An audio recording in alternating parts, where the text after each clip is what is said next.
Here's a great side view of Jannik Sinner's forehand. And by the way, make sure you subscribe to Court Level Tennis on YouTube. They have an awesome, awesome account. I want you to look at this frame right here.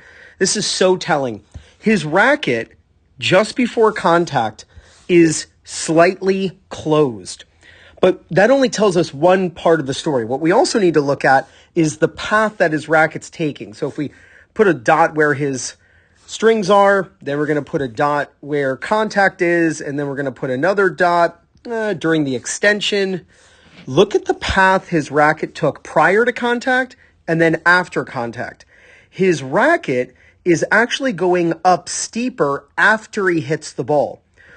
All I'm saying here with this is when you want to hit massive topspin, make sure you go low to high. And notice the racket is higher than his head. The racket should go from below your hand to above your hand. And as you're doing that, you're going to strike the ball with your racket face slightly closed. This is what's going to give you massive amounts of topspin. Now to help me demonstrate this, I've got the Topspin Pro. To get your own, you know what to do. Use my link. It's in the description. I'm also going to pin it in the first comment. I want you to look at the angle of the shield on the Topspin Pro. It's that angle that Jannik Sinner had. When you hit the ball, the goal is to swing fast. That's why they turn high with both hands. They make a circular swing. They get a ton of racket speed. And as you're going from below the ball to above the ball, you want your racket face ever so slightly closed while going from below to above. So you've got this shield here, right? You're trying to mimic the shield as you go from low to high. Now, you could say, yeah, but Ryan, I can't swing through the ball. No problem. You just take the top shield off. And after taking the top shield off, you have the idea of the angle of the shield, but you get to go a little bit more forward as you hit the ball.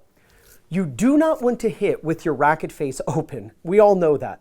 But I really want you to focus on, as you hit topspin, going from below the ball to above the ball with your racket face slightly closed.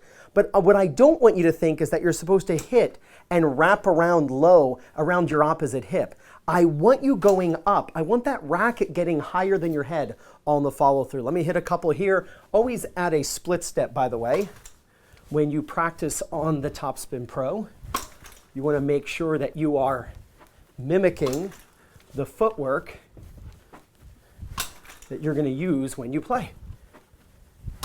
So as you hit, I just hit the ceiling. That's how much up I just went. So as you hit, racket face closed. That's going to get the necessary topspin on the ball. Once you swing fast enough, that ball is going to go up off your racket, even though the racket face was slightly closed. If you go back and rewind, you'll see that with Jannik Sinner, that the ball actually went slightly up off the racket with the racket face closed. That's the drag that occurs when you swing low to high. You're going to safely lift that ball over the net, and the ball's going to come back down with topspin and gravity, combining for a really consistent shot.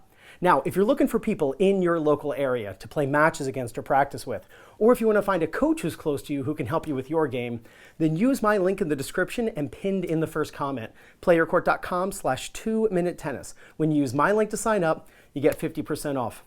Work on having your racket face slightly closed, just like Jannik Sinner, going from below your hand to above your hand through the extension and contact and extension phase on your topspin forehand, and there's no doubt you're going to gain confidence, win more matches, and play much better tennis. This is Ryan Reedy from 2minutetennis.net. You got this.